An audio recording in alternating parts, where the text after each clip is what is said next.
इस वीडियो में हम पढ़ने वाले हैं संख्या पद्धति के अंतर्गत संख्याओं के भाजकता का नियम। इस वीडियो में हम पढ़ेंगे कि दी हुई संख्या किस अंक या संख्या से विभाजित होती है। तो चलिए इसके लिए कुछ रूल हैं तो देखते हैं। जैसे कोई भी संख्या 2 से विभाजित होगी तो उसके लिए क्या जरूरी है, किसी भी संख्या के अंत में, ये इसके रूल हैं जिसको हम याद रखेंगे। संख्या के अंत में 0, 2, 4, 6, 8 अंक होने चाहिए। यदि हमें कोई भी संख्या दी गई और उसके अंत में यानी इकाई अंक 0, 2, 4, 6 या 8 हो तो वो संख्या क्या होगी, 2 से पूरा पूरा विभाजित होगी। उसके बाद 3 से कोई भी संख्या विभाजित हो उसके लिए क्या जरूरी है, उसके लिए जरूरी है अंकों का योग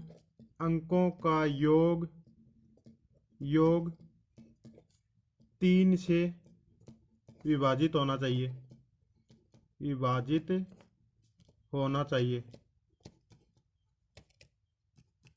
हमें कोई भी संख्या दी हुई है और उसके अंकों का योग, जैसे ये कोई भी संख्या ये है 123, 6, इस संख्या को चेक करेंगे कि ये 3 से विभाजित है या नहीं। तो इसके लिए हमें भाग देने की जरूरत नहीं, क्या करेंगे, इसके अंकों को जोड़ेंगे। यदि ये अंक हैं और अंकों का योग 3 से विभाजित है, ये संख्या 3 से पूरा पूरा विभाजित होगी। जैसे इसके अंक कैसे जोड़ेंगे, 1 + 2 3, 3 और 3 6, और 6 और 6 12, और 7 19, और 2 21। अंकों का योग कितना आ गया, अंकों का योग बराबर कितना है इसका, 21। और 21 क्या है, 3 से विभाजित है। तो 21 3 से विभाजित है। मानिए इस संख्या के अंकों का योग 3 से विभाजित है, ये संख्या भी क्या है, 3 से विभाजित होगी। उसके बाद देखते हैं 4 से विभाजित होने के लिए क्या जरूरी है। इसके लिए जरूरी है संख्या के अंतिम दो अंकों से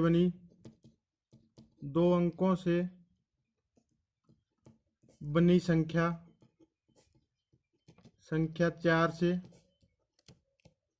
विभाजित होनी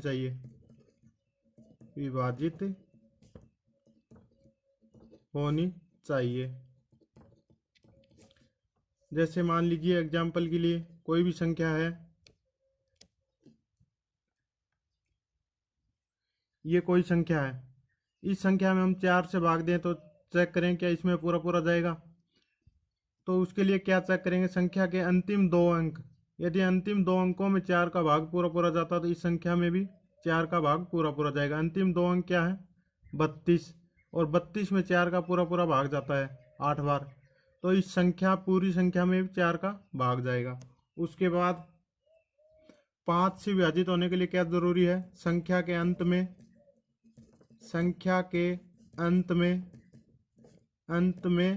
0 या 5 होना चाहिए।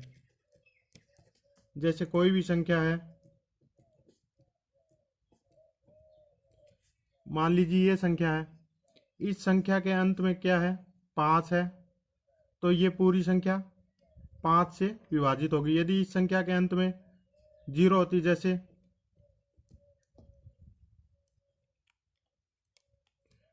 इस संख्या के अंत में क्या है, 0 है, तो ये संख्या भी क्या होगी, 5 से पूरा पूरा विभाजित होगी। उसके बाद देखते हैं 6 के लिए क्या जरूरी है। कोई भी संख्या 6 से कब विभाजित होगी, यदि दी गई संख्या 2 व 3 से विभाजित हो। यदि कोई भी संख्या दी गई है और वो 2 से विभाजित होती है और 3 से विभाजित होती है तो वो संख्या हमेशा 6 से विभाजित होगी। उसके बाद देखते हैं कि कोई भी संख्या 8 से कब विभाजित होगी। यदि दी गई संख्या के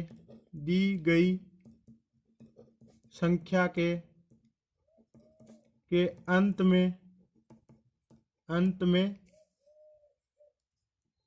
3 शून्य हो या संख्या के अंतिम तीन अंक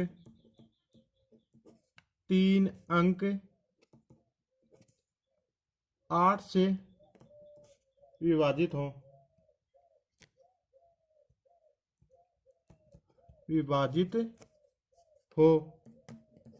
यदि किसी भी संख्या के अंत में 3 शून्य हो या फिर कोई भी संख्या है उसके अंतिम 3 अंक 8 से विभाजित होंगे तो वो पूरी संख्या क्या होगी, 8 से विभाजित होगी। उसके बाद 9 के लिए क्या है, 9 के लिए है संख्या के अंकों का योग 9 से विभाजित होना चाहिए, 9 से विभाजित होना चाहिए। जैसे कोई भी संख्या मान लीजिए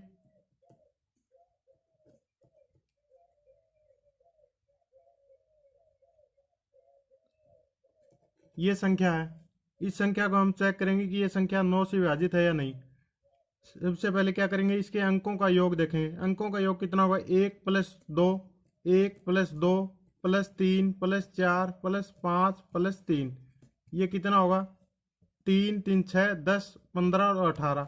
इसके अंकों का योग कितना आ रहा, 18। तो ये संख्या दी हुई संख्या 9 से हमेशा विभाजित होगी। उसके बाद 10 के लिए देखते हैं। 10 के लिए क्या होगा, संख्या के अंत में शून्य होना चाहिए, शून्य होना चाहिए। जैसे कोई भी संख्या 10 है, 100 है, 1000 है या 1100 है, कोई भी संख्या जिसके अंत में 0 हो तो वो संख्या क्या होगी, 10 से विभाजित होगी। उसके बाद 11 से देखते हैं। 11 से विभाजित होने के लिए क्या होना चाहिए, दिए गई संख्या के सम स्थानों के अंकों का योग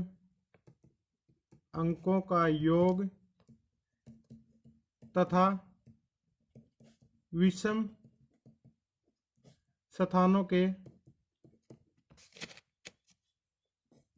अंकों का योग का अंतर क्या होना चाहिए, 0 होना चाहिए या 11 होना चाहिए या 22 होना चाहिए या 33 या 44, यानी कि 11 का गुणज होना चाहिए।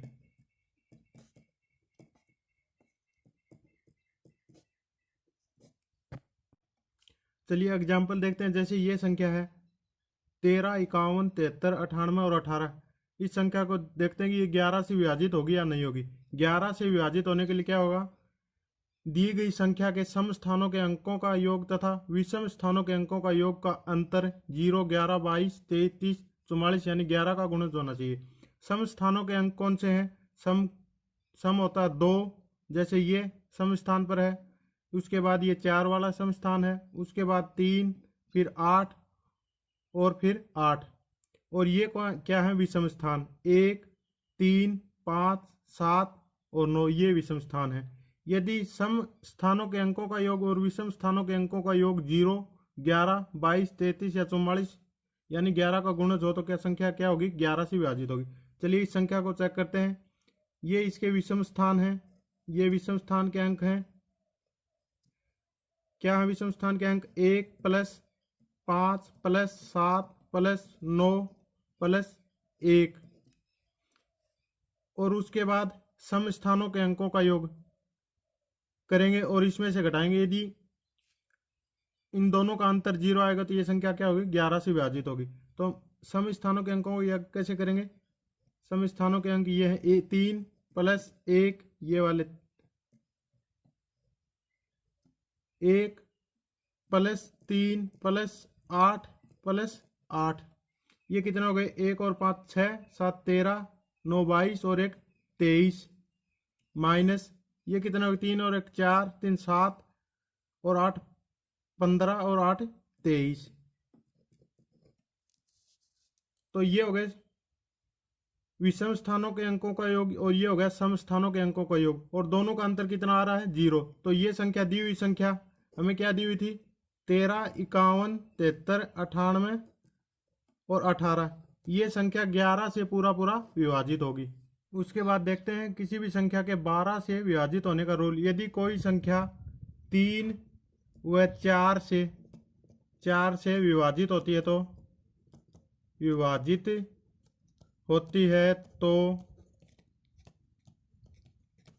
वह संख्या 12 से विभाजित होगी, 12 से विभाजित होगी।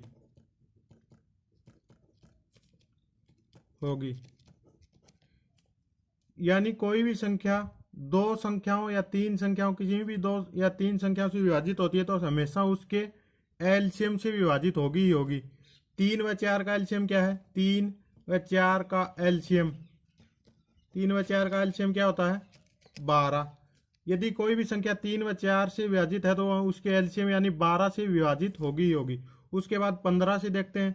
यदि भी कोई भी संख्या 3 व 5 से विभाजित होती है, यदि कोई भी संख्या 3 व 5 से विभाजित होती है तो 15 से विभाजित होगी। 3 व 5 का एलसीएम कितना होता है एलसीएम होता है 15, यानी 3 व 5 से विभाजित होगी तो इनके एलसीएम 15 से हमेशा विभाजित होगी। उसके बाद 16 से विभाजित होने के लिए क्या रूल है, दी गई संख्या के अंत के 4 अंक 16 से विभाजित होने चाहिए,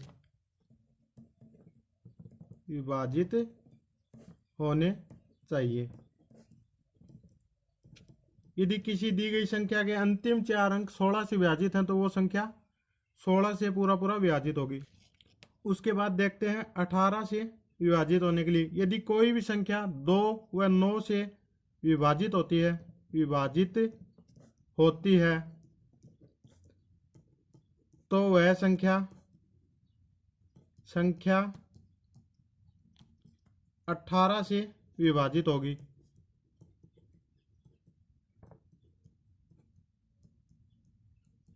लेकिन यदि कोई भी संख्या मान लीजिए 18 के गुणनखंड 3 और 6 भी होते हैं, 3 व 6, यदि 3 व 6 से विभाजित हो तो उस संख्या का 18 से विभाजित होना आवश्यक नहीं है, क्योंकि 3 व 6 में 3 कॉमन है, लेकिन 2 व 9 में कुछ भी कॉमन नहीं है। क्या है असहभाज्य संख्या है, और किसी भी संख्या के असहभाज्य फैक्टर होंगे और उनसे संख्या विभाजित होती तो वो संख्या दी गई संख्या से भी विभाजित होगी।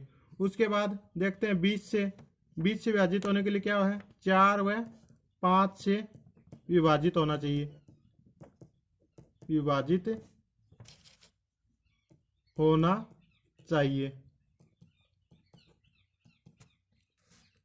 4 व 5 असहभाज्य संख्या, इनमें कुछ भी कॉमन नहीं। यदि इनसे कोई भी संख्या विभाजित होगी तो वो 20 से विभाजित होगी।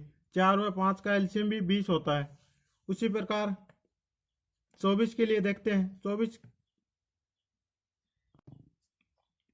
24 से किसी भी संख्या के विभाजित होने के लिए क्या होना चाहिए, उस संख्या का 3 व 8 से विभाजित होना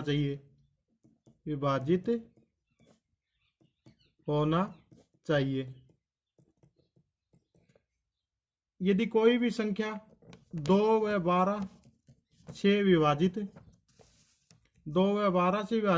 होती है तो उसका 24 से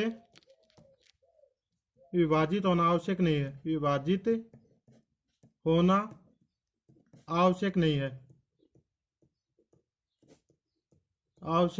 है। क्यों नहीं, क्योंकि 2 व 12 असहभाज्य संख्या नहीं, 2 व 12 में 2 कॉमन है, जबकि 3 व 8 में कुछ भी कॉमन नहीं। यदि 3 व 8 से कोई भी संख्या विभाजित होगी तो वो 24 से होगी। इसको देख लेते हैं। जैसे कोई संख्या मान लीजिए, कोई संख्या 36 2 से पूरा विभाजित होती है और 12 से भी विभाजित होती है। 2 व 12 से विभाजित होती है, विभाजित होती है। लेकिन 36 क्या है, 24 से विभाजित तो नहीं होती। 36 24 से विभाजित नहीं होती।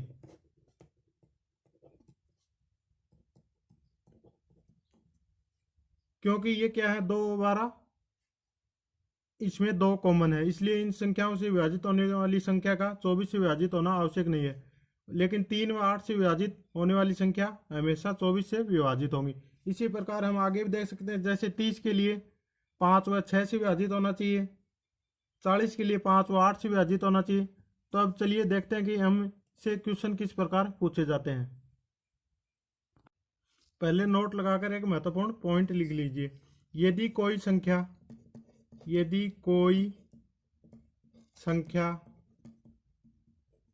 2 या 2 से अधिक 2 या 2 से अधिक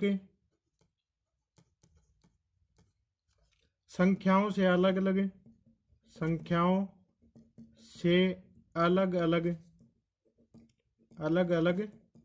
विभाजित होती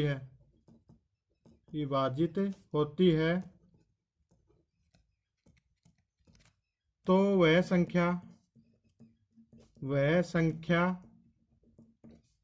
उन संख्याओं के एलसीएम से सदैव विभाजित होगी। ये आवश्यक है। जैसे कोई भी संख्या है, कोई संख्या 4 व 6 से विभाजित होती है,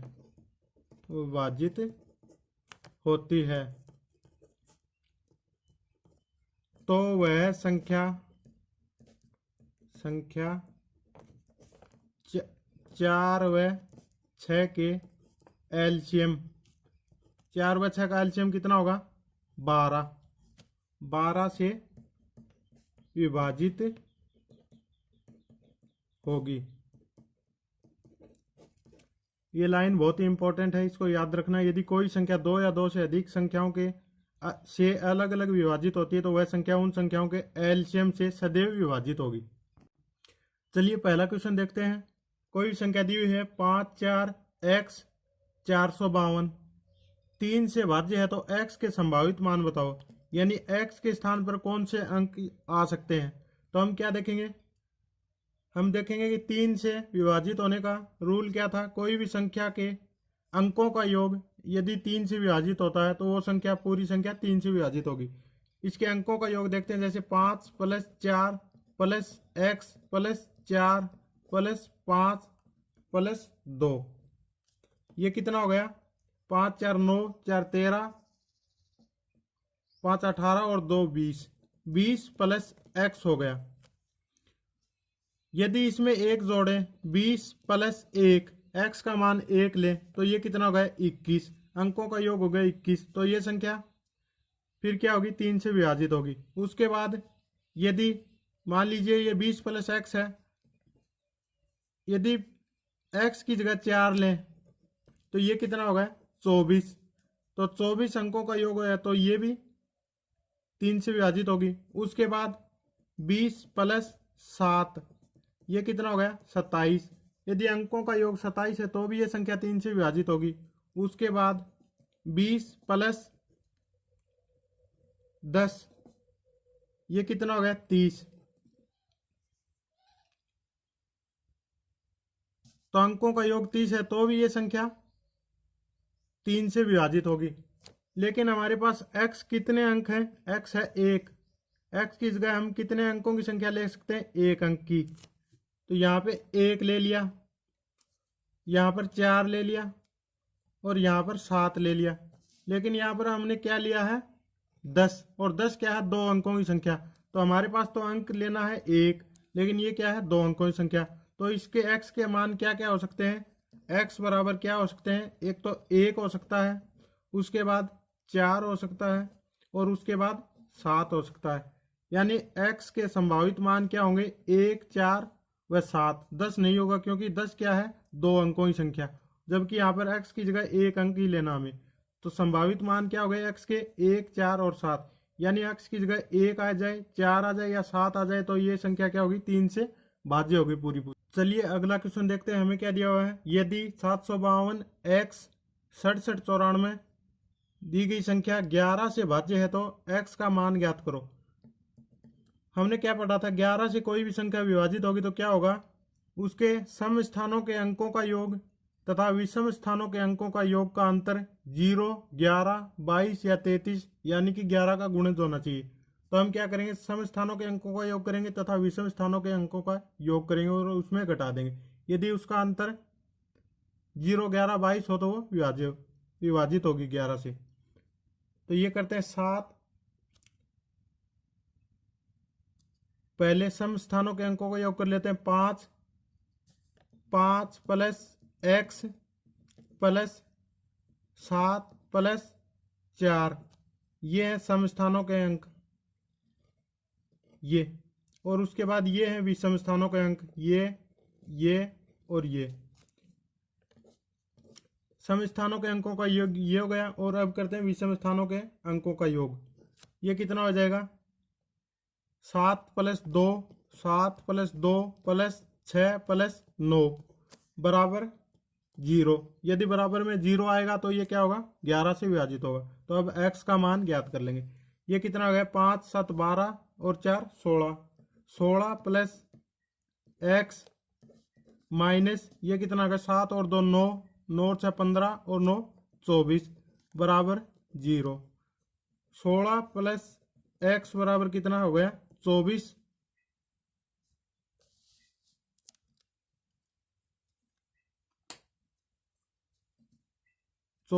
और x बराबर कितना होगा?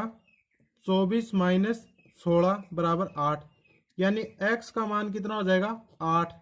Option number B. यदि x की जगह 8 होती है संख्या क्या होगी? 11 से पूर्णतः विभाजित होगी। अगला क्वेश्चन देखते हैं, हमें दिया हुआ 1 से लेकर 300 तक ऐसी कितनी संख्याएं हैं जो 3 व 4 से विभाजित होती हैं।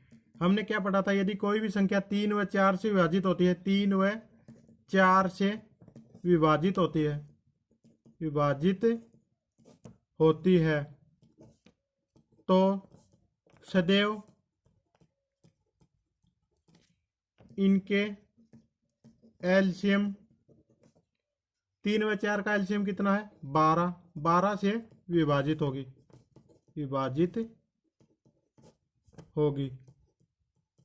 अब हमें 3 व 4 से अलग अलग विभाजित करके देखने की आवश्यकता नहीं, हम 12 से विभाजित करके देखें कितनी संख्याएं 12 से विभाजित होती हैं। यदि जो संख्याएं 12 से विभाजित होंगी वो 3 व 4 से भी विभाजित होंगी। तो चलिए 1 से 300 तक दिया हुआ तो हम क्या लिखते हैं? 300। और 300 तक 12 से विभाजित कितनी संख्याएं होती हैं? 12। इसमें भाग देंगे, 12 दूनी 24, बच गए 6 और ये हो गए 60। 12 पंजो 60। यानी 1 से 300 तक 12 से विभाजित कितनी संख्याएं हैं? 25। और यदि ये 12 से विभाजित हैं तो 3 व 4 से विभाजित होंगी। तो 3 व 4 से विभाजित 1 से लेकर 300 तक कितनी संख्याएं ऐसी हैं जो 3 व 4 से विभाजित होंगी? तो ये कितनी हो जाएंगी? 25। ऑप्शन नंबर बी हमारा सही हो जाएगा। अगला क्वेश्चन दिया हुआ है 66 से 445 तक 13 से विभाजित होने वाली संख्याएं ज्ञात करो। तो कैसे ज्ञात करेंगे? सबसे पहले 1 से 445 तक 13 से कितनी संख्याएं विभाजित होती हैं वो ज्ञात कर लेंगे। तो कैसे ज्ञात करेंगे? 445 बटे 13 भाग देंगे 13 थी 39, ये हो गए, बच गए 5, 55, 13 चौके 52। यानी 34 संख्याएं ऐसी हैं जो कि पूरी पूरी विभाजित होंगी 1 से लेकर 445 तक। उसके बाद क्या करें? हमें पूछा हुआ 66 से लेकर 445। उसके बाद 1 से 66 तक के मध्य तक 1 से 66 तक जो भी 13 से विभाजित होंगी वो संख्याएं घटा देंगे, क्योंकि हमने क्या देखा? 1 से 445 तक 34 होती हैं। तो 1 से 66 तक 13 से कितनी संख्याएं विभाजित होंगी? 66 बटे 13। तो 13 पंजो 65। यानी 5 संख्याएं 1 से लेकर 66 के मध्य 13 से विभाजित होती हैं। और 1 से लेकर 445 तक 13 से विभाजित संख्याएं कितनी है? 34। तो क्या करेंगे, इसमें से ये घटा देंगे। तो 34 में से 5 घटाएंगे तो ये कितना बचेगा? 29।